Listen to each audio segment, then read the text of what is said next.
Semi 이참이 벗어나 원디온 아미자인 시기야 텐나미 이까지 부분 प्रसार वाणा प्रसार का सोच नमो रियंदाणम नमो सिद्धाणम नमो एरियाणम नमो वज्रयाणम नमो लोये संबधाणम एसो पंचनमुकारो नमगावपणासनो मंगलानंजदवे सिम पद्मं हवै मंगलम नमो दुर्वार रागादि वैरिवार निवारिणे अर्हते योगिनाथाय महावीराय तायिने जय जगजीव जोनि विहाणो जगगुरु जगानंदो जगनाहो जगबंधो जय जगप्रिया महो भैवं जय सुवाणं बभवो तित्तराणो पश्चिमो जय गुरुलोगाणो जय महब्बा महावीरो ओंकारं बिंदु संयुक्तं नित्यं ध्यायन्ति योगिनः कामदं मोक्षदं चैव ओंकाराय नमो नमः जय धरणेन्द्र नमो सिंह पौमा वै पमुवनिसेविय पाय ओम क्लीं ब्रीं महासिद्धिं करेउ श्रीभास जगनाओ अज्ञानतिमिरान्धानां ज्ञानाञ्जन शलाकया नेत्रमुन्मीलितं येन तस्मै श्री गुरवे नमः। बरसों पुरानी बात राजा ने अपने दो बेटे में से किस बेटे को गद्दी देना वो तय करने के लिए एक कसौटी रखी। दोनों बेटे को वो जमाने के 50-50 हज़ार रुपया दिए। पिताजी के राज्य का 2 हिस्सा था, एक हिस्सा में उनको भेजा और एक हिस्सा में उनको भेजा और इतना कह कर के भेजा 50,000 रुपये में जितना हो सके उतना 6 महीने में मकान तैयार करके आ जाना, आपकी परिभाषा में बिल्डिंग। दोनों गए, 6 महीने के बाद दोनों वापिस आए। बड़े भाई का चेहरा थका हुआ था, त्रस्त था और उसने पिताजी के पास आकर के इतना, पिताजी 6 महीने के अंदर करीबन बहुत से बहुत 3-4 मकान बना पाया और कुछ नहीं बना पाया और थक गया प्रॉफिट में। छोटे भाई ने 50,000 रुपये में से 5,000 रुपया रख करके 45,000 रुपीज़ वापिस दे दिए। पिताजी ने बोला ये तूने क्या किया? और इतना ही कहा, पिताजी आपने मकान बनाने का कहा था मगर मैंने मकान बनाने का प्रयास नहीं किया। 5,000 रुपये का सब 6 महीने में खर्च करके मैंने हर गांव में अपने मित्र बना लिए। पिताजी हैरान थे। पिताजी ने बोला ये तूने क्या कहा? तो उसने कहा पिताजी आपका मकान बनाने के पीछे जो राज था ना वो था कि कभी ना कभी मैं वहाँ चले जाऊँ, मुझे ठहरने की सुविधा मिले। तो मैंने मित्र बना दिया। मकान तो 2-3 भाई ने 3-4 मकान बना के बाद थक गए। मैंने गांव-गांव में मित्र बना दिए। सब मित्र ने मुझे इतना ही कहा है कि जब भी मेरे गांव में आना, मेरे घर ही रहना है। तो पिताजी आपका जो पर्पस था ना वो पर्पस मैंने मित्र बना करके सॉल्व किया, मकान बनाने की ज़रूरत थी। Now I would like to ask you, मकान बनाने में रस है कि मित्र बनाने में रस है? परिवार को संभालने के लिए गत प्रवचन में परिवार को बचाने के लिए 4 बात मैंने बताई थी। संपत्ति चोर, समय चोर, संस्कार चोर, सद्गुण चोर। 4 से आपके परिवार को बचा लो। और आज आपको मैं कहना चाहता हूँ, खुद के जीवन को 4 से बचा लो। नंबर 1, अधिक से बचा लो, एक्सेस। शायद आपको पता ना तो मैं बताऊं, आप हैरान हो जाएंगे। संसारी आत्मा के दुखों का वर्णन शास्त्रकार ने जो किया है, दरिद्रता वो दुख है, असुविधा वो दुख है, सब दुख है, मगर पहले नंबर का दुख जो शास्त्रकार ने बताया है वो दुख का नाम है नित्य प्रवासी। आप बिल्कुल आंखों के सामने रखना, जिस परिवार के सभ्य को घर में कम रहने का मौका मिले और संपत्ति के लिए बाहर ही घूमने का ज़्यादा बने, वो आदमी दुखी है। 10 प्रकार के दुख में सबसे पहले नंबर का दुख नित्य प्रवासी। हमेश के लिए जब भी देखो, बेंगलोर गया हूँ, कलकत्ता गया हूँ, हुबली गया हूँ, अमेरिका गया हूँ, एंट्रप गया हूँ, ये डीलिंग है।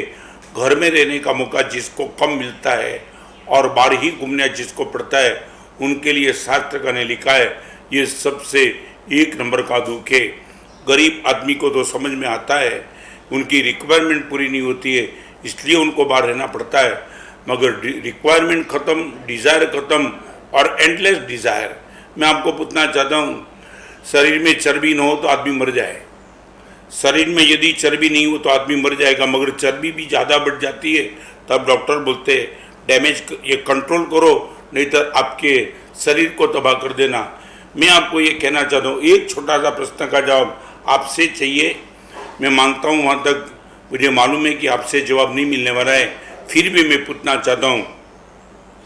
एक बार आपको खुद आंखें बंद करके रात को 12 बजे अपने आप को अवसर करो कि सच बोलो, आपके पास कम है कि जो है आपको कम लग रहा है।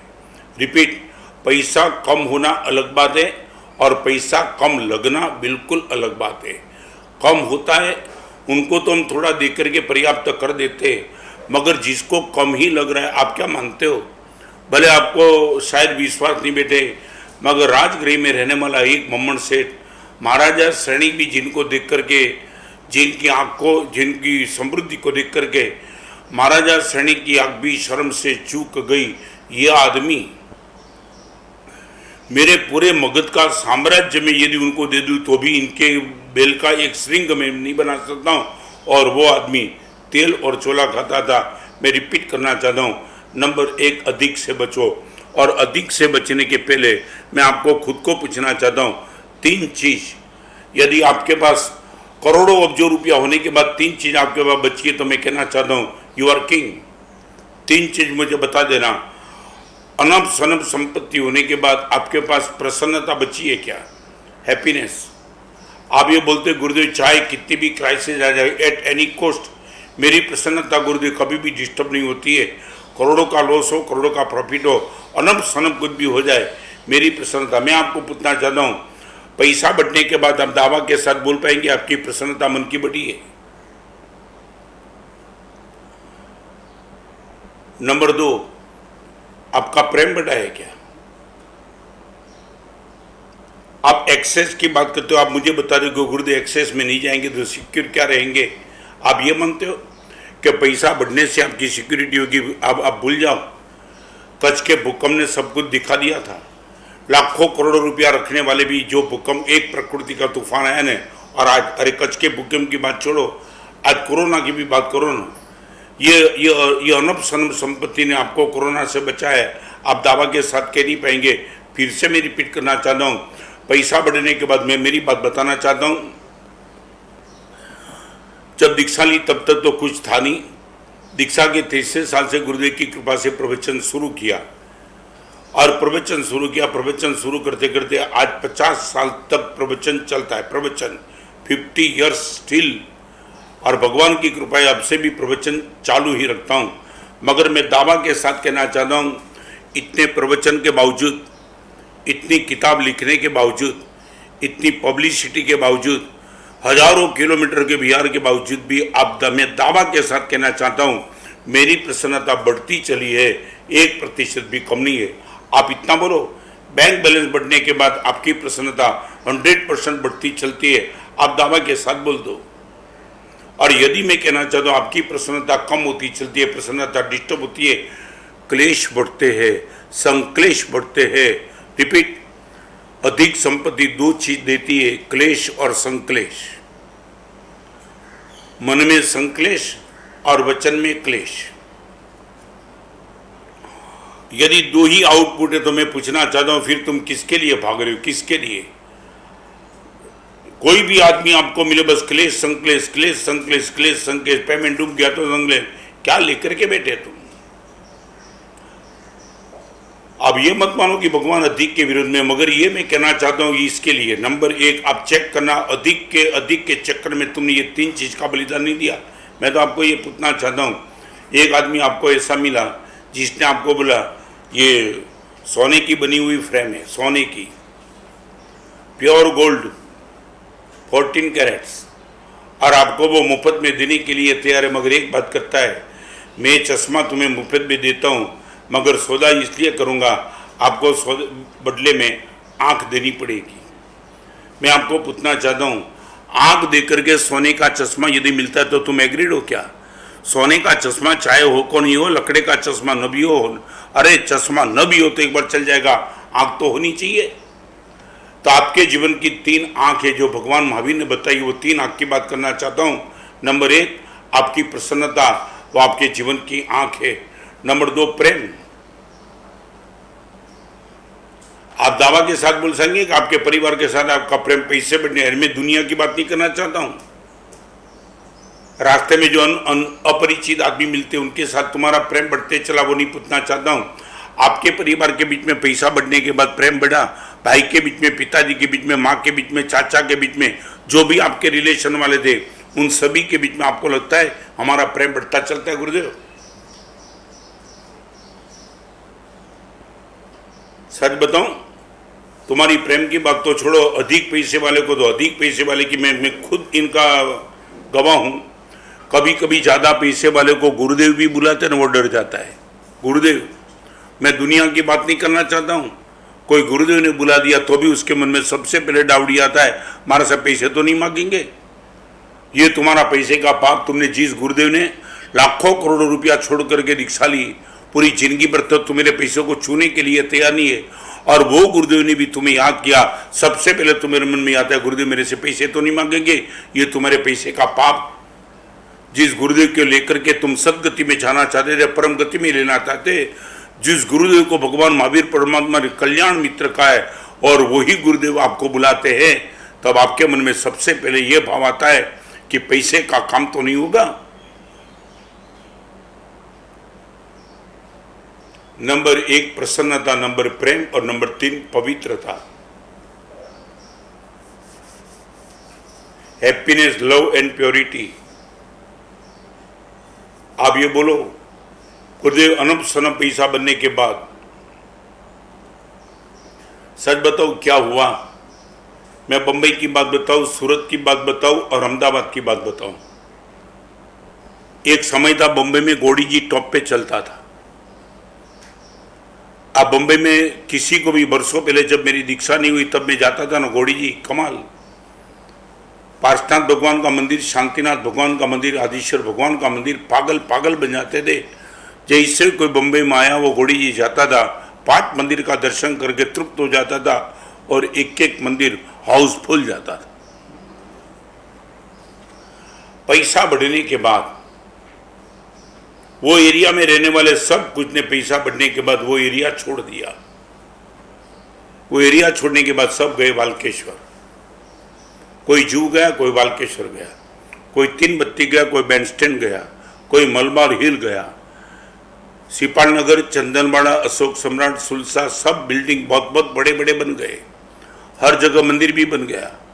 मगर वो गुड़ी जी का मंदिर, वो पायथुनी का मंदिर, आदिश्वर भगवान का मंदिर, वो महावीर स्वामी भगवान का मंदिर, उनका मेंटेन कैसे चलेगा? वो बोला हमने तो नया मंदिर चंदनवाड़ा में बना दिया, हमने नया मंदिर 3 बत्ती में बना दिया, हमने नया मंदिर सिपाल नगर में बना दिया, हम इनकी संभाले की गौड़ी जी को संभाले। माने हर एरिया में पैसा बढ़ने के बाद तुम गए, और ये धर्मस्थान ऐसा ही रहा। और वो धर्मस्थान का मेंटेन किस पर? वहाँ तो पब्लिक रही नहीं। मैं सूरत की बात बताना चाहता हूँ। एक समय गोपीपुरा टॉप चलता था। सूरत बोलो और गोपीपुरा याद आंखों के सामने आ जाए। वो गोपीपुरा गया, 8वां गेट आया, 8वां लेंस आया, पाल आया, वेसु आया, सब बस पैसे बढ़ते चले, पैसे बढ़ते चले, सब आगे गए। वो गौड़ी जी वो गोपीपुरा में आगम मंदिर का जिनालय क्या एक मॉल बना करके बैठा था। सब बिल्कुल खाली पड़े हैं। क्या हुआ ये? पैसा बढ़ने के बाद तुमने वो एरिया छोड़ दिया। तुम बोलते हो कि तुम ये बोलेंगे दावा के साथ, गुरुदेव हम जहां गए वहां मंदिर बनाए। मैं ये पूछना चाहता हूं, तुम जहां थे वहां मंदिर थे, फिर क्यों छोड़ के चले गए? तुम मंदिर के लिए टॉप एरिया में गए क्या? असुविधा थी क्या? तुम्हारे दादा और दादा के दादा सब वहीं रहे थे, एक माहौल था। सुबह होती थी मुनि भगवान का दर्शन होता था, सुबह होती थी गुचरी पानी का लाभ मिलता था, आपके बेटे का संस्कार मिलता था। सब चले गए, गौड़ी जी से गए, वाल्केश्वर और गोपीपुरा से गए, 8वां गेट। आप देखो, एक समय हमने भी 48 में चातुर्मास किया।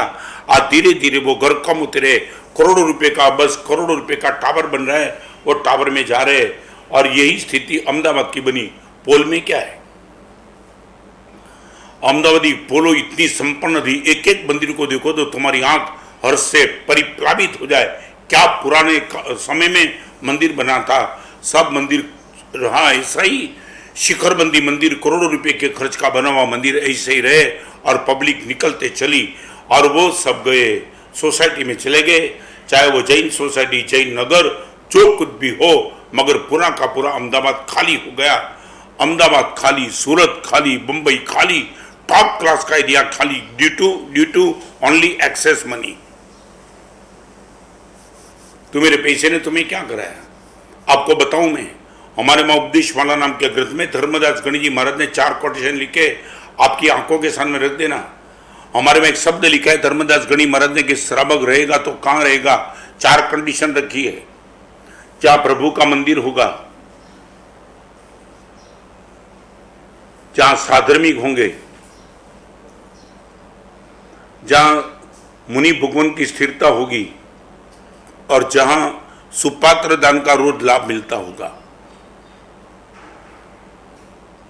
4 कंडीशन जहां हो, प्रभु का मंदिर, साधर्मिक का वसवाट, सुपात्र दान और मुनि भगवान की स्थिरता, जिन वचन का श्रवण, ये हो, वहां श्रावक जाएगा।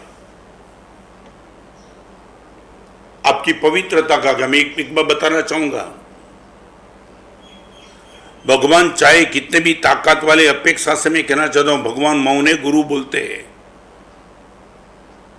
आपको प्रेरित करेंगे, प्रेरणा देंगे, प्रोत्साहित धर्म के लिए करेंगे, प्रभु नहीं कर पाएंगे, वो गुरु ही तो कर पाएंगे।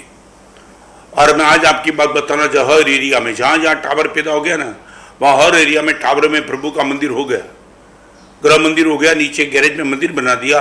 अब मैं सूरत देखा नहीं पाल में, मगर जिन लोगों मुझे पाल से आते हैं मुझे बता दे, मानस है पूरा पाल मंदिर से भरा पड़ा हुआ है।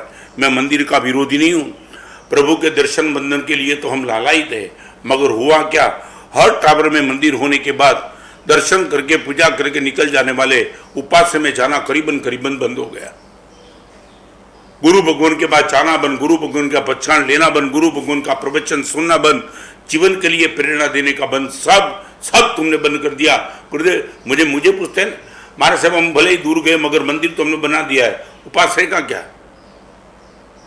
और दूसरी बात, अपने मंदिर बनाने के बाद, नजदीक मंदिर बनाने के बाद संघ मंदिर में जाने का बंद हो गया। आपके ही घर के बाजू में मंदिर बन गया, दैट मीन संघ मंदिर में जाना बंद, संघ मंदिर के बाजू में उपास्य था, वहां जाना बंद। कितना बड़ा लॉस तो मेरे अनब सनब पैसे ने किया है। हम दुखी है, बट वी आर हेल्पलेस। कुछ नहीं कर पाते, हम अपनी आंखों से देखते और कुछ नहीं कर पाते। संघ मंदिर खाली पड़ा है, और उपास्य में करीबन मुनि भगवान के पास पचकार लेने के लिए आने वाले भी कम। बहुत पुण्यशाली मुनि भगवान की बात मैं नहीं करना चाहता हूं, मगर हर जगह मंदिर के बाजू में उपास्य था। पूजा करने के बाद उपास्य में जाता था, वंदन करता था, गुरुदेव स्वामी साहब कुछ लाभ मिल सकता है, सब खत्म हो गया, सब खत्म। शायद आप जो भी सोचे हो, मैं भी मानता हूं कि कुछ में बदलाव नहीं आएगा, मगर मेरी पीड़ा आज आपके सामने व्यक्त की है। ये सिर्फ और सिर्फ चिकार पैसे के हिसाब से हुआ। यदि आपके पास इतने पैसे नहीं होते ना, मैं दावा के साथ कहना चाहता हूं, तुम ये सब बदलाव नहीं करते। थोड़ा भी पैसा बड़ा निकल जाओ, थोड़ा भी पैसा बड़ा निकल जाओ, एरिया जमता नहीं है। तेरा बापा और तेरा दादा इसी एरिया में रहे, और तुझे भी बड़ा इसी एरिया में तेरे दादा और तेरे बाप ने किया, मगर नहीं, बस हम निकल पड़ेंगे वो टॉप एरिया में, लग्जरी एरिया में। और सबसे बड़ी बात, आज दावा के साथ लोग बोलते हैं 12वीं मंजिल, 13वीं, 25वीं, 30वीं मंजिल, और मुझे जैसे वो स्वर्ग में पहुंच गया ऐसी बात कर रहा है। गुरुदेव हमारे वहाँ 8 मंजिल तक तो पार्किंग रहता है। ये क्या, ये प्राउड करने की चीज़ है। 8 मंजिल तक पार्किंग, दैट मीन्स तुम इतने बड़े ऊपर रहने वाले ने तुमने तय किया ना कि गुरु भगवान को गोचरी बेराना ही नहीं है, तुमने यही तय किया ना। 20वें मंजिल पे 25वीं मंजिल पे रहने वाले ने पहले से पक्का ही कर दिया ना कि गुरु भगवान नहीं आएंगे बैठने के लिए तो चलेगा, यही ना। आपके पैसे ने तुम्हें कहां कहां लेके जाया, कहां कहां। मुनि भगवंत से दूर किया, सुपात्रदान से दूर किया, उपास्य से दूर किया, बस तुम यही चक्र में तुम रहे। खैर आज पीड़ा की बात है इसलिए आपके सामने रखना चाहता हूं, प्लीज एक्सेस से बचो। राधनपुर के मंदिर आप देखो, खंभात में मंदिर की प्रतिमा जी देखो, आप पागल बन जाओ, बस कुछ बचा नहीं। अहमदाबाद में शाम की आरती करने के लिए रास्ते से कोई श्रावक जाता है, उनको बुलाना पड़ता है पुजारी को, दोस्त अंदर आ जाओ। और ऐसे मंदिर में तुम जाओ तो एक बार दर्शन करो तो बाहर निकलने का मन हो, ऐसी परमात्मा की प्रतिमा।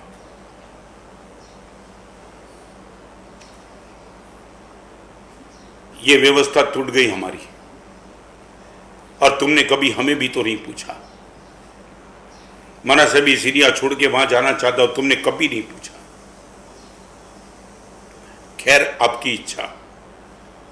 मैं बड़ी पीड़ा से आज आपके सामने हूं। प्रेम, पवित्रता और प्रसन्नता 3 खंडित हो इतने पैसे के पीछे, प्लीज पागल मत बनना, और आपके बेटे को भी इससे पागल मत बनाना। आपके बेटे को विरासत में दे के जाना है तो इतना ही दे के जाना। प्रेम मैं दिल्ली की बात करना चाहूंगा, बात निकली है तब। दिल्ली में भी एक एरिया है महाविद्य क्षेत्र का। 2007 में महाविद्य क्षेत्र में गए थे और एक लड़का मुझे मिलने के लिए आया था, और उसी टाइम एक पॉलिटिशियन मेरे पास बैठा था। बातचीत चली, और बातचीत चलने के बाद कोई कागज मुझे चाहिए, इसलिए मैंने लड़के को कहा था इसके साथ चले जा और कागज लेके वापिस आ जा। लड़का गया, वापिस आया दोपहर को 4 बजे, और लड़के ने बोला महाराज साहब आज बहुत बड़ी जीत हो गई। मैंने बोला क्या हुआ? महाराज साहब वो पॉलिटिशियन के बाद आपको जो कागज चाहिए वो तो लेके आया, मगर एक बड़ी जीत। जब पॉलिटिशियन ने मुझे पूछा कि गुरुदेव के साथ क्या करते हो, बता दिया काम करता हूँ। गुरुदेव का कुछ काम है तो मैं करता हूँ। उसने बोला बिजनेस है मेरा। और महाराज साहब वो पॉलिटिशियन ने मुझे इनवाइट कर दिया, यदि मेरे साथ तुम आ जाओ ना, 1 साल का 2 करोड़ का प्रॉफिट पक्का। 2007 की बात करना चाहूँ तो that mean before 12 years 2 crore का प्रॉफिट ज़्यादा। और लड़के ने मुझे बता दिया महाराज साहब, जब वो पॉलिटिशियन ने मुझे पूछा तब मैंने उनको 3 बात पूछी। नंबर 1, मैं दोनों टाइम मेरे परिवार के साथ भोजन करता हूँ, आपके साथ आने के बाद भी दोनों टाइम परिवार के साथ भोजन कर पाऊंगा? उसने बोला नहीं, आपको भागना तो पड़ेगा ही। खैर नंबर 2, मैं शाम के समय चैन से नींद लेता, गद्दी में गिरता हूँ उसी टाइम नींद आ जाती है। आपके साथ आने के बाद ऐसा कोई टेंशन तो नहीं होगा ना मेरी नींद बिगाड़े? तो क्या वो गारंटी नहीं है। और नंबर 3, आज भी भूख इतनी अच्छी लगती है कि दोपहर को 6 रोटी मज़े से खा सकता हूँ। आपके साथ आने के बाद ये सब कुछ बना रहेगा? उसने बोला कोई गारंटी नहीं। महाराज साहब 1 साल में 2 करोड़ का प्रॉफिट नेट ना बोल के आया। मैंने कहा बस सीधी बात है, मेरा स्वास्थ्य, परिवार का प्रेम और मेरी प्रसन्नता खंडित हो ऐसे किसी कार्य में मैं हाथ नहीं डालता हूँ। महाराज साहब वो पॉलिटिशियन ने मुझे पूछा, दिल्ली जैसे एरिया में 2 करोड़ के प्रॉफिट की बात करता हो, तुम ना बोलते हो, ये ताकत तुम्हारी आई कहाँ से? वो लड़के ने बता दिया, इसी गुरुदेव की शिविर हमने अटेंड की है, तब गुरुदेव ने बताया अगले जन्म की चिंता बाद में करना, मगर 3 चीज याद रखना, परिवार का प्रेम, शरीर का स्वास्थ्य और मन की प्रसन्नता 3 डिस्टर्ब हो उसी बिजनेस में कभी मत जाना। 3 बात आपसे फिर से रिपीट करना चाहता हूँ, परिवार का प्रेम, मन की प्रसन्नता और शरीर का स्वास्थ्य, 3 यदि डिस्टर्ब होता है तो ऐसे किसी क्षेत्र में जाने की गलती मत करना। और गुरुदेव 2 करोड़ का प्रॉफिट मिलता था, ना बोलने की हिम्मत रख के निकल गया। आगे चलूंगा, एक्सेस अधिक से बचो। नंबर 2, अपराध से बचो।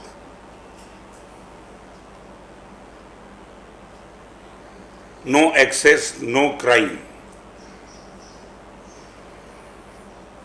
आपके जीवन में ऐसा कोई भी काम न हो जो आपके परिवार के बीच में आपकी गुडविल को डाउन करता है।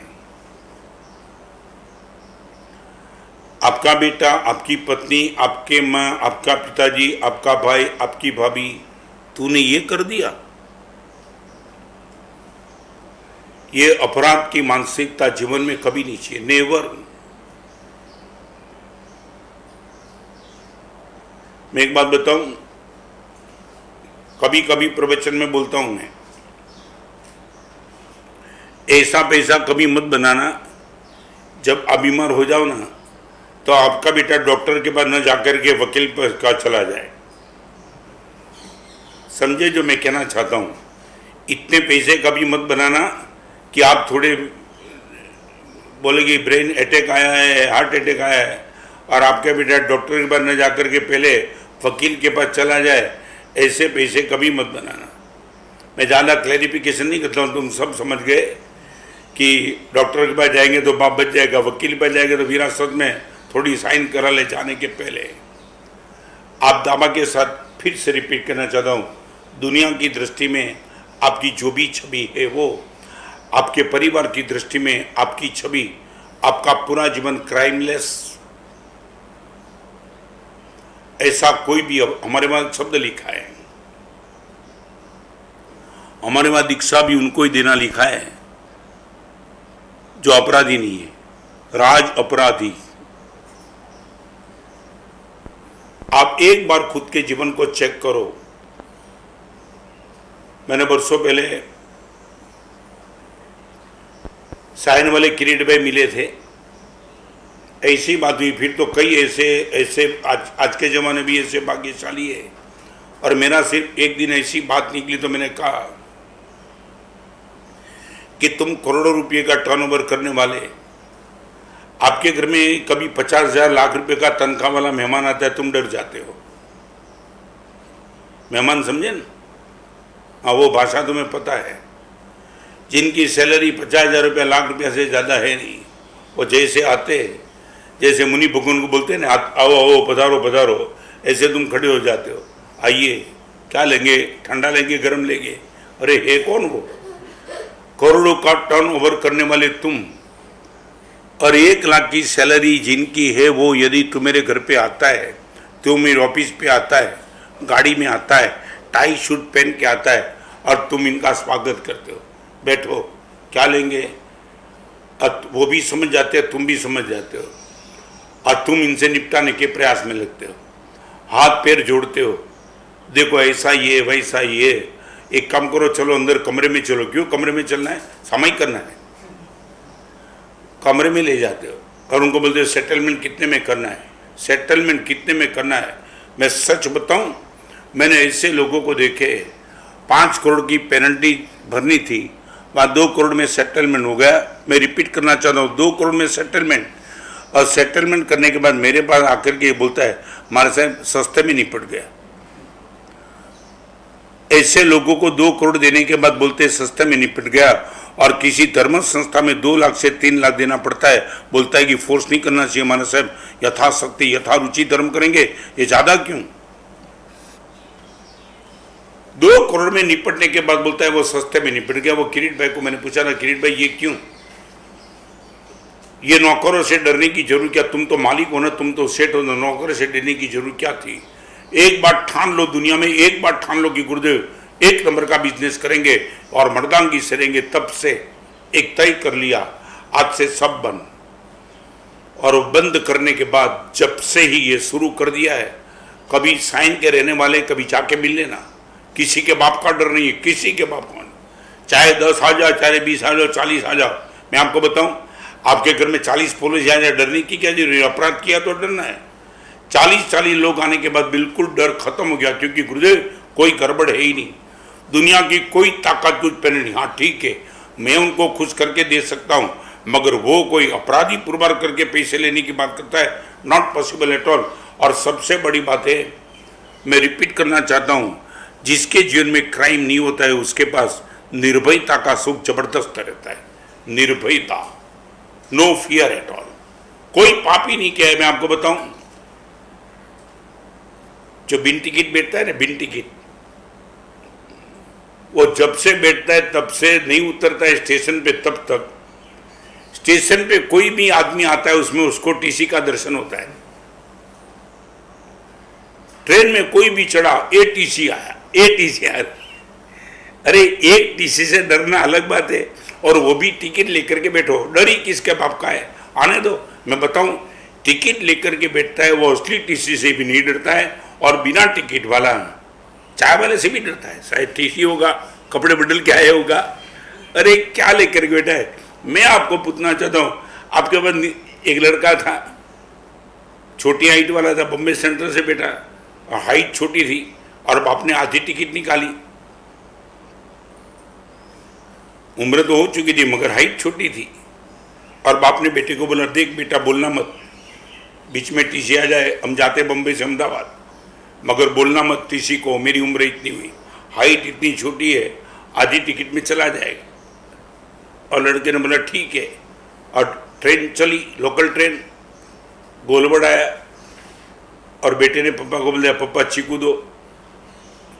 बाप ने बोला, अभी बॉम्बे सेंट्रल तो नाश्ता कराया, इतनी कौन सी भूख लगी, चीकू दो। और बेटे ने बाप को बोल दिया, पापा चीकू दो, नहीं तो बोल दूंगा।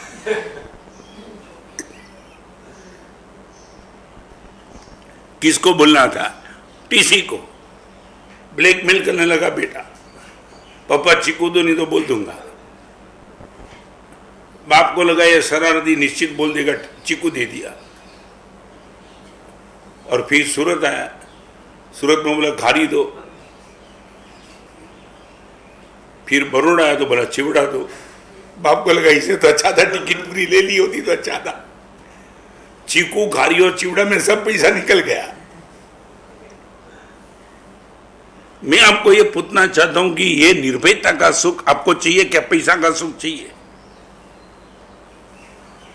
एक बार तो तय कर लो, दुनिया गुर्दे ऊपर से नीचे गिर जाए, नहीं अब से नहीं। गाड़ी का सुख, बंगले का सुख, सबसे ज्यादा सुख निर्भयता का, अपराध मुक्त जीवन जिसके पास होता है वो कभी किससे भी डरता नहीं। तो मैं नंबर 2 आपको मैं कहना चाहता हूं, प्लीज आप यदि घर के लीडर हो, आपके बेटे के लिए, बेटी के लिए, पिता के लिए, मां के लिए आप यदि आदर्श हो, नहीं अपराध कभी नहीं। अधिक से बचो, अपराध से बचो, और नंबर 3 अधिकार से बचो।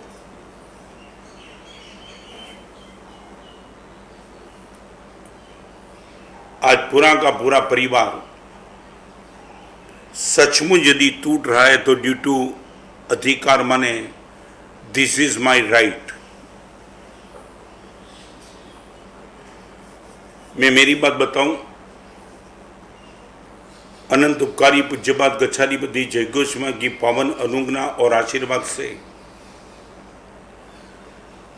मुझे आचार्य पद मिला। मैं आपसे ही पूछना चाहता हूं,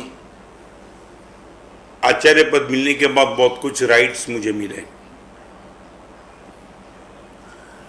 संघ में जाता हूं, वहां भी एक आचार्य के नाते जो कुछ भी सुविधा मिलती है वो मिरेकल सुविधा मिलती है। मगर मैं आपसे पूछना चाहता हूं, मुझे मेरी आंखों के सामने राइट्स रखना चाहिए कि ड्यूटी रखना चाहिए? व्हाट इज माई ड्यूटी की व्हाट इज माई राइट? मैं आचार्य हूं तो मेरा राइट्स ये है नहीं, मेरी ड्यूटी है। सकल श्री संघ की रक्षा करना मेरी ड्यूटी है। संघ का योगक्षेम करना मेरी जिम्मेदारी है। मैं आपको बताना चाहता हूं, मेरे शिष्य है ना, कभी कभी ऐसे थके हुए होते तो मेरे शिष्य सो जाते, मैं नहीं सो पाता हूं, मेरी ड्यूटी है। मैं दिल्ली में बैठा 4-4 साल तक, 9:30-10 बजे मेरे शिष्य सो जाते थे। कभी मीटिंग के लिए मुझे अकेले को 11-12 बजे तक जागना पड़ता था। It was my duty. मैं आपके परिवार के लिए आपकी बात पूछना, आप जिस टाइम जिस लेवल में हो, आप यदि आपके घर में बेटे हो तो मैं पूछना चाहता हूँ, आपका राइट आपको याद है कि आपकी ड्यूटी आपको याद है, इस घर में मेरी ड्यूटी है। आप यदि पत्नी हो तो आपका राइट आपको याद है कि आपकी ड्यूटी याद है, I am wife in this home. और सच बताऊं, जिस दिन आपकी आंखों के सामने आपकी ड्यूटी आ जाएगी, हर क्लेश और संक्लेश खत्म हो जाएंगे। राइट्स नहीं, ड्यूटी। आपके खुद के जीवन को यदि पवित्र व्यवस्थित मस्त रखना है, आप अधिकार की बात छोड़ो, दिस इज माई राइट नहीं, but this is my duty. आज जो कोर्ट में केस होते हैं ना, सच बोलो, आज तक तुमने कभी ड्यूटी के लिए किसी ने केस लगाया? नेवर। राइट्स के लिए केस लगता है। और पूरी कोर्ट भी राइट्स की बात में फैसला जो भी देती है वो राइट्स का ही फैसला देती है। आपके बेटे को तुमने स्कूल में भेजा है ना, तो बस एक फैसला दिया है सुप्रीम कोर्ट ने, कोई भी टीचर आपके बेटे को पनिशमेंट नहीं कर पाएगा। चाहे बेटा गाली देगा, टीचर को मजाक करेगा, टीचर की मस्करी करेगा, मगर टीचर को बेटे को कुछ नहीं करना, इज राइट।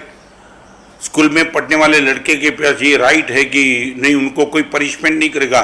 मैं आपको ही पूछना चाहता हूँ, आपके बेटे की कोई ड्यूटी है कि नहीं? मैं सुप्रीम कोर्ट को पूछना चाहता हूँ कि तुमने राइट तो दे दिया बेटे को, मगर बेटे को ड्यूटी याद कराई कि तुम स्कूल और कॉलेज में जा दो, तुम्हारी ड्यूटी है स्कूल और कॉलेज की प्रीमाइसिस में पवित्र रहना, व्यवस्थित रहना, शिस्त में रहना, अनुशासन में रहना। वो कोई ड्यूटी नहीं है। मैं आपको पूछना चाहता हूँ, मैं बताऊँ, मेरे पास कोई भी दीक्षा लेने के लिए आ जाए और उनके माता पिता बोले, गुरुदेव मेरा बेटा चाहे कितनी भी गलती करे, आप उसको कुछ कहना नहीं है, मतलब तेरे बेटे को घर पे ले जा। तेरा बेटा कितनी भी गलती करे, मुझे बोलने का कोई राइट नहीं, और मैंने बोला तो मैं गुरु कैंसल। ऐसे शिष्य कौन सा? मैं आपको पूछना चाहता हूँ, आपने कभी टीचर को जाकर के कहा मेरा बेटा कुछ भी गलती करे आप कुछ नहीं? मैं आपको पूछना चाहता हूँ, बम्बई के कॉलेज के प्रिंसिपल को मैंने पूछा था, ये कानून बन गया कि लड़के को कुछ आप कह नहीं सकते, तो आपको कभी नहीं लगता कि ये जनरेशन खत्म हो जाएगी? मैं प्रिंसिपल का जवाब कोट करके आपको बताना चाहता हूँ। वो प्रिंसिपल ने जवाब दिया, महाराज साहब, एक नंबर के बदमाश डाकू चोर अपने बेटे हो जाए उसमें माँ बाप को दिक्कत नहीं है, हम हमारी सैलरी क्यों कटवाएंगे? होने दो, एक नंबर के डॉन होने दो, दाऊद इब्राहिम का बाप होने दो, हमें क्या फर्क पड़ता है? हम इसके जीवन को बचाने का प्रयास क्यों करें? हम यदि प्रयास करते तो गवर्नमेंट ने बोला तुम्हारी सैलरी कट जाएगी, होने दो। आपको यदि खुद के जीवन को बचाना है तो मैं दावा के साथ कहना चाहता हूं, प्लीज राइट की बात मत करो, ड्यूटी की बात करो। हर घर में क्लेश है, हर घर में क्लेश। तुम्हें मालूम नहीं, मैं छत्तीसगढ़ की और बिहार की करके जाता था, और महाराष्ट्र की बॉर्डर आई ना, तब मैंने देखा किसी गांव में जाने के पहले गांव के पार बोर्ड रखा था, बोर्ड, और बोर्ड में बहुत कुछ लिखा हुआ था, मगर सबसे बड़ा हेडिंग ये था, टंटा मुक्त गांव।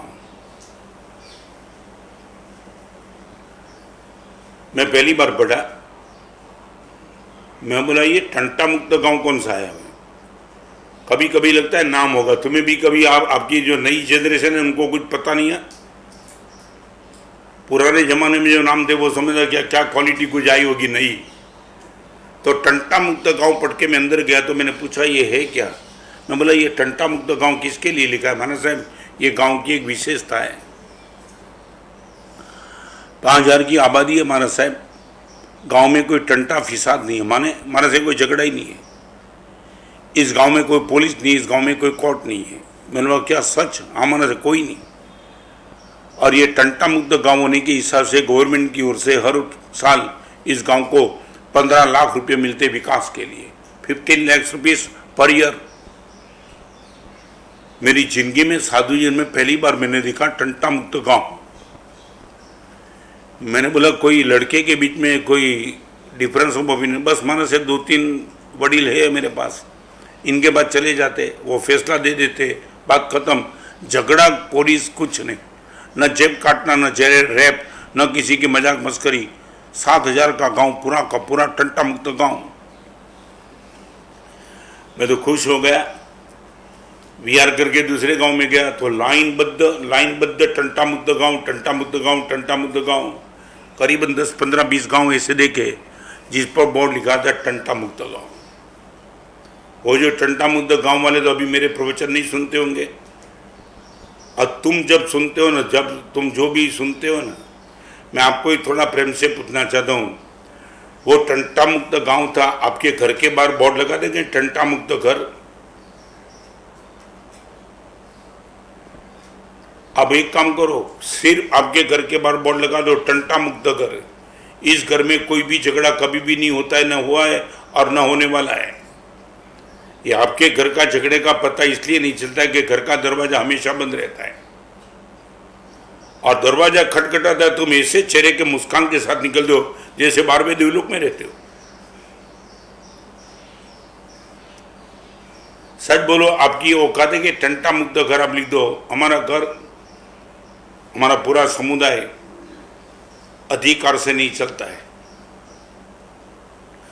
आपको मालूम है तो बताऊं, अरियंत पद सिद्ध पद मिलता है, साधु पद पाना है, और आचार्य पद उपाध्याय पद पाने के लिए कोई स्ट्रगल नहीं करना है। गुरुदेव की ओर से मिले तो ठीक, राइट्स नहीं है। हम साधु बनने के लिए हमने तूफान किया, राइट्स मांगा कि गुरुदेव किसी भी हिसाब से मुझे दीक्षा लो, मगर और पद भी ऐसी है कि जिसके बाद राइट की बात नहीं चाहता हूँ। मैं आपको बड़ी गंभीरता से प्रेम से पूछना चाहता हूँ, आपके लिए आपकी ड्यूटी क्या है मालूम है? यदि मैं घर का, इफ़ आई एम हस्बैंड, तो मेरी इतनी जिम्मेदारी है। यदि इस घर में मैं बाप हूँ तो मेरी ये जिम्मेदारी है। मुझे मालूम है मैं आचार्य भी हूँ, मैं गुरु भी हूँ, मैं साधु भी हूँ, समुदाय का भी साधु हूँ, श्री संघ का सभ्य भी हूँ। हर तरह की ड्यूटी का मुझे पता है, और प्रामाणिकता से तौर पे मेरी ड्यूटी को निभाने के लिए मैं हर संभव प्रयास करता हूँ। आप एक बार पूछ लेना आपके बेटे को। एक काम करो, आज के प्रवचन के बाद आप पूरे परिवार को बिठाओ, और पूरे परिवार को बिठाने के बाद पूछो कि मेरा ये ड्यूटी क्या है, सब बता दो। आज तक तुमने परिवार के बीच में राइट्स की बात की होगी, पहली बार परिवार को पूछो कि मेरी ड्यूटी क्या है, तुम सब बता दो, यू आर बाउंड। और फिर पता चलेगा आप ड्यूटी पर खरे। बहुत पुराना दृष्टांत है, शायद तुमने भी सुना होगा। माँ जा रही थी बाहर, रास्ते में से एक बहन मिली, और वो बहन को देखा खुद के घर से ही बाहर निकली थी, ऐसा लगा माँ को। बहन को पूछा कहाँ गई थी? आपके घर पे। क्यों? छाछ लेने के लिए। मिली नहीं? क्यों? आपके घर की बहू थी, उसने नाम बोल दिया घर में छाछ नहीं है, और ये सास ने सुन लिया। बहू ने नाम बोल दिया छाछ नहीं है, तो हाँ चल ना, क्या बोले चल। वो बहन को लगा अच्छा हुआ, यह माँ तो उदार लगती है, घर में जाने के बाद छाछ मिल जाएगी मुझे। और बड़ी उम्मीद के साथ घर गई, और जैसे ही घर में प्रवेश किया, माँ ने उनको बोल दिया छाछ नहीं है। वो बहन वापिस जाने लगी, छाने के फिर उसको तो झटका लग गया, और उसने वो माँ को पूछा, माँ ये छाछ नहीं है? तो आपकी बहू ने जवाब दे ही दिया था, और यही जवाब देना था, तो आप इतना लंबा मुझे वापिस क्यों बुलाए? तब वो माँ ने बता दिया कि ना बोलने का राइट मुझे है, बहू को नहीं है। इस घर में ना बोलने का राइट मुझे छोड़ के किसी को नहीं है, बहू का क्या राइट है? अभी सच बोलो, ऐसे राइट को तुम इम्प्लीमेंट करेंगे तो झगड़ा नहीं होगा तो होगा क्या? अरे आप क्या मांगते हो? कई लोग मुझे भी मिलते हैं ऐसे। बरसों पहले मैं लालबाग में था, एक आदमी मुझे लग गया, हमारे साहब मंगलिक सुनाओ। सच बोलो, मैं आपको पूछना चाहता हूँ, थोड़ा मुझे भी जवाब दे देना। आज जब भी मंगली की डिमांड करो मुझे सुना नहीं चाहिए यूं? कई लोग तो जैसे अपना राइट से जैसे पेमेंट लेना ऐसी बात करते हैं। वंदन किया, हमारे से मंगलिक सुनाओ, जैसे दावा के साथ आए मंगलिक सुना दो। अरे एक वंदन करने के पहले भी पूछना पड़ता है, हमारे से वंदन करूं क्या? मालूम है इच्छा मी, मैं चाहता हूं, आपकी रजा है? एक वंदन करने के पहले भी आपको पूछना पड़ता है, हमारे से वंदन करूं, और मंगलिक सुनता है, सीधा बोलता है हमारे से मंगलिक सुनाओ।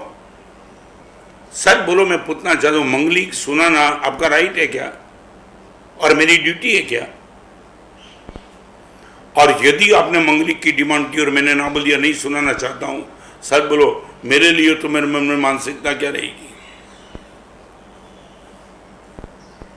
आपने मंगलिक माना और मांगा और फिर भी मैंने नहीं सुनाया, जानबूझ के, बस ऐसे ही बैठा था, निकम्मा नहीं, ऐसे ही बैठा था, और आपको मैंने मंगलिक नहीं सुनाया। बाहर जाकर के कोई पूछेगा कि गुरुदेव के पास तो गया था किस लिए?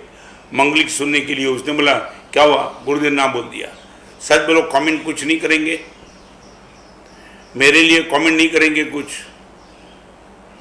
बम्बई में एक आदमी मिला था, तो मैंने ना बोला था, उसने बोला आपको मंगलिक सुनाना पड़ेगा। मैंने बोला क्यों? You are bound. महाराज साहब, मंगलिक सुनाने के लिए तुम बाउंड हो, दीक्षा लिए तो मंगलिक नहीं सुनाएंगे क्या?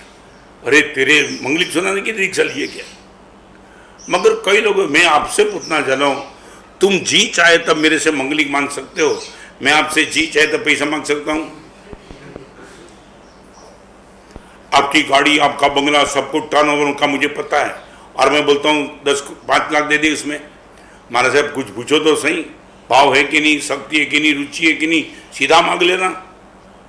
माने आपसे मैं कुछ मांगता हूं तो सब आपका मुझे चेक करना पड़ता है, तेरा भाव है कि नहीं, सब कुछ प्लानिंग करके मुझे बोलना पड़ता है। और मेरे से तुम सीधे बोलते हो महाराज साहब मंगलिक सुना दो। लालबाग में मिला था मुझे, मंगलिक सुनने का इतना नशा। मैंने बोला भाई मैं पढ़ता हूँ सुबह सुबह, मेरी दीक्षा का 3रा साल, और किताब लेकर के पढ़ता था, उल्टा भीत के सामने, दीवार के सामने, वो मेरा बाल खींच के बोलता महाराज साहब मंगलिक। अरे मैं बोला यार पढ़ता हूँ और भी तो इतने महाराज साहब है, सुन ले मंगलिक। नहीं, आपसे ही सुनूंगा। अभी तुम क्या करो ऐसे लोगों? और एक महाराज साहब को मैंने पूछा, ये आदमी मंगलिक के पीछे पागल हुआ है, करूँ तो क्या करूँ, इनसे बचना यार। उसने बोला अंदर कमरे में चले जाओ। अंदर कमरे में गया, वो ढूंढते ढूंढते कमरे में आया, महाराज साहब मंगलिक। अरे मैं बोला यार कहीं तू इनकम टैक्स ऑफिसर है क्या? कहाँ से पकड़ के आता है मुझे? और फिर मैंने एक बार उनको मंगलिक सुनाया। मंगलिक क्या सुनाया? वो मंगलिक सुनने के लिए आया था, बस 2 मिनट में मंगलिक खत्म हो जाता है ना, नौकार बस धम्म मंगलम कीर्तन। और मुझे लगा इसको अभी तो कुछ सुनाना पड़ेगा। और वो जब मेरे पास बैठा, मानो से मंगलिक सुनाओ, मैं उल्टा बैठा था, सुलटा हो गया। मैं बोला हाथ जोड़ के बैठ। हाथ जोड़ के बैठा, मैंने मंगलिक शुरू किया, नौकार, फिर उपसक्रम, फिर संतिक्रम। बोला महाराज साहब ये इतना लंबा मंगलिक? मैं बोला आज पूरा नवस्मरण सुनाना है।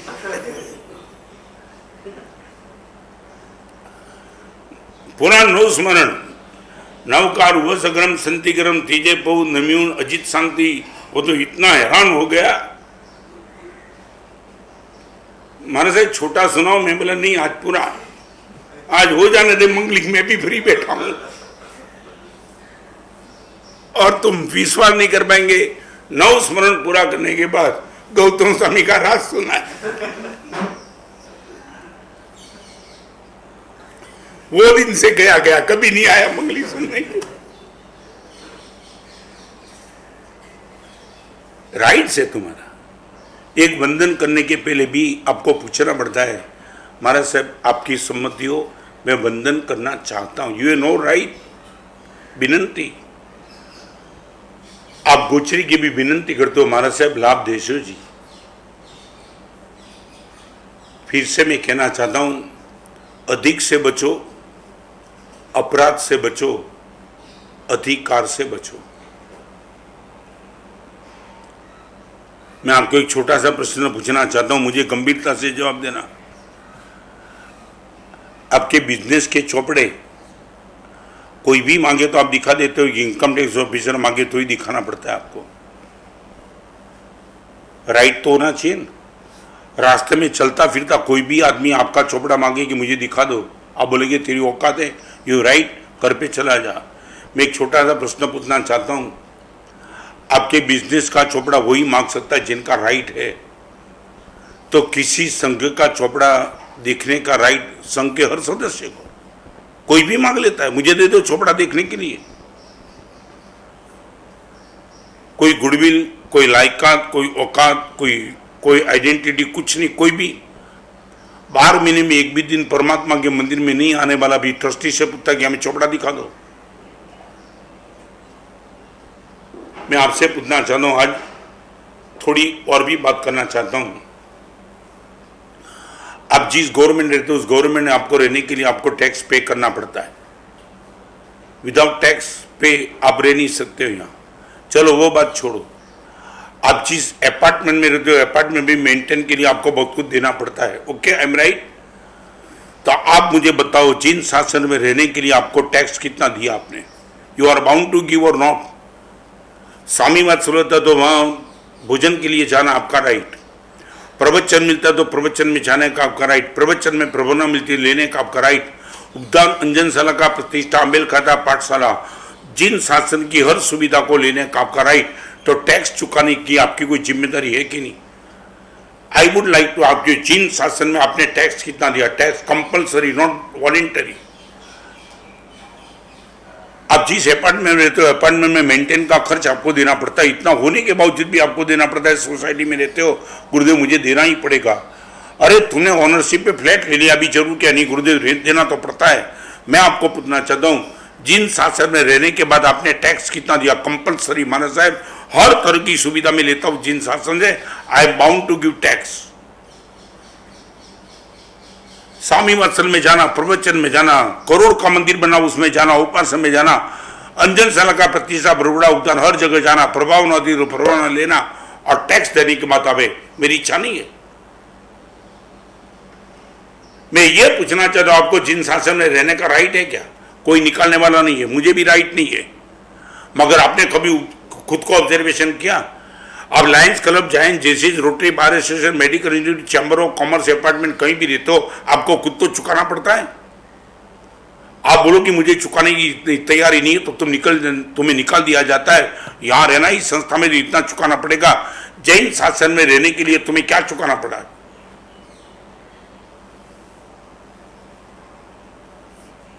जन्म जन्म तुम समृद्ध करना चाहते हो, वहां 1 रुपए का खर्च करना तुम्हें, और मुझे बोलते कई लोग हमारे घर में पैसे की जरूर क्या है?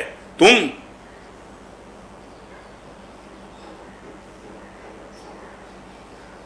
मेरा मन हो तो मैं रुपया दूंगा, नहीं तो नहीं दूंगा। सब तरह की सुविधा लेना है। और मैं बताना चाहता हूं, फिर से एक बात कहूंगा आपसे, कोई भी गवर्नमेंट चलती है सिर्फ और सिर्फ आपके टैक्स से चलती है।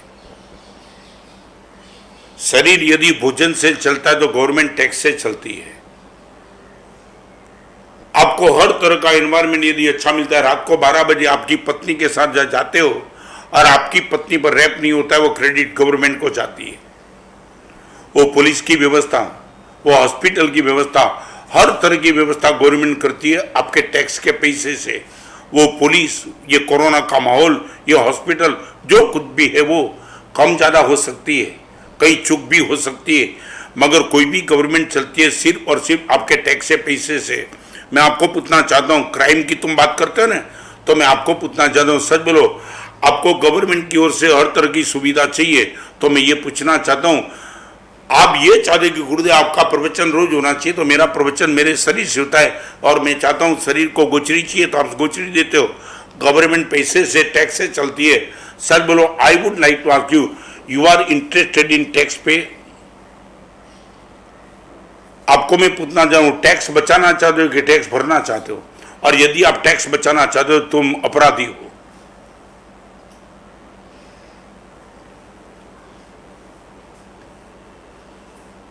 हर तरह की गवर्नमेंट से तुम सुविधा चाहते हो और टैक्स देने की बात है, तो गवर्नमेंट की इनकम तो नहीं है, गवर्नमेंट का बिजनेस तो नहीं है। गवर्नमेंट की ओनली वन इनकम टैक्स। और जिन शासन का भी टैक्स है। ये कोरोना के माहौल में, पोल्यूशन में, मंदिर बंद, उपास बंद, 12 महीने का आउटपुट लाना है और आप बोलेंगे नहीं गुरुदेव हमारे तो मन ही नहीं है। बड़ी पीड़ा है, बड़ी पीड़ा। आप समझ सकते हो आचार्य होने के नाते भी हम कितने हेल्पलेस बन चुके, कितने helpless. We can't force you, not anyone. यार इतनी सुविधा, तेरे घर में 10 लोग का स्वामी वत्सल, एक साल में 6 बार स्वामी वत्सल होता है, और वो स्वामी वत्सल में तुम भोजन करने के लिए जाते हो, मैं खर्च नहीं लगाता हूँ। मगर एक परिवार में 6 सभ्य और 10 बार स्वामी वत्सल, हर बार स्वामी वत्सल में नमकीन मिठाई खा के आना, और जब 500 रुपया निकालने की बात है तुम बोलते हो मेरा भाव नहीं है। आपको संघ में रहने का राइट कैसे, आपको शासन में रहने का राइट कैसे, if you are not ready to give any tax to Jain शासन। कानून नहीं बना सकता है। आप कानून बनाओ तो खिलाफ लोग खड़े हो जाएंगे। मैं भी कानून की बात नहीं करना चाहता, मैं छोटा आचार्य हूं, ये सब तय करने का राइट गच्छाधिपति आचार्य भगवान को है।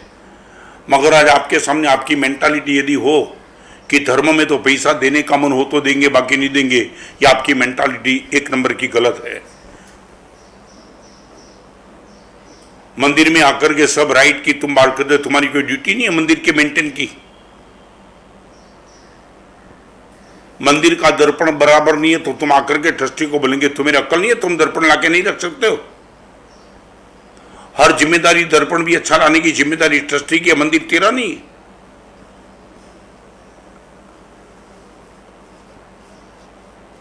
फिर से अधिक से बचो, अपराध से बचो, अधिकार से बचो, और चौथे नंबर में धिक्कार से बचो। धिक्कार, don't hate to anyone. Number 1 excess से बचो, नंबर 2 क्राइम से बचो, नंबर 3 राइट से बचो, और नंबर 4 धिक्कार से बचो।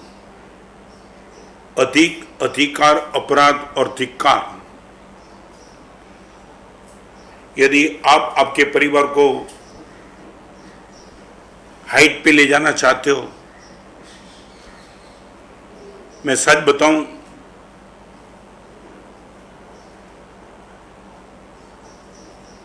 तिरपन साल के दीक्षा जीवन में गुरुदेव को शांत हुए करीबन 27 साल हुए। इनके पहले गुरुदेव का चाटा भी खाया, गुरुदेव की डांट भी खाई, गुरुदेव का दंडासन भी खाया। मगर एक बात बताना चाहता हूं, किसी का कागज पढ़ लेना बहुत आसान है, किसी की आंखों का प्रेम पढ़ना बहुत मुश्किल है।